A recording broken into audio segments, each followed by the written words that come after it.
The crossover run is used in a lot of different sports, but athletes for some reason are typically not taught this movement, so it doesn't feel right, and if it's not in an athlete's movement arsenal, you can definitely tell that they're missing something. So a crossover run is essentially turning the hips one way while the body is facing another way. You can put this in sports perspective.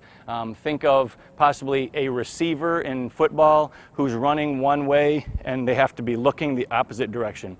It could be a football linebacker or defensive back who is dropping into coverage. They have to look one way while their body's moving another way. It could be a baseball outfielder or an infielder, somebody going up for a fly where they need to be looking this way and running in another direction. You can see this in lots of different sports. Soccer players will use this if the ball's behind them and they're running one way away from the ball. So what you're looking for is typically only a few steps at a time. So you're going to use the crossover run for maybe 5 yards. It may be only 2 or 3 steps before they go into another skill. Maybe they go into just regular running. Maybe they stop and change direction. So when you're teaching the crossover run, you're typically going to do it in a short period or a short area. So you may have them start in kind of a ready position, and you're going to want them to go quickly, a couple of steps, and then they stop.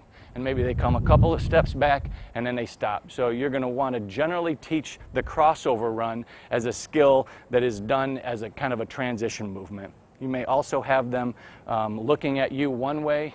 You have them turn, they run, and then they can come back to where you are. And then they turn their hips, and then they run the other direction, and then they come back to where you are. So you can experiment with how you're going to implement this into your agility drills, but you definitely want to teach athletes how to get their front knee over without them going back behind them and turning this into like a karaoke type movement. You'll never see athletes, or rarely see athletes on a field cross over and then go back behind them to travel anywhere. So you don't want them to think, oh, this is karaoke. This is not karaoke. We're trying to get somewhere, and this is basically a transition from kind of a shuffle into a turn and a sprint. All right, so that's the crossover run. Make sure that you're incorporating this into your agility drills and teaching athletes how to do it.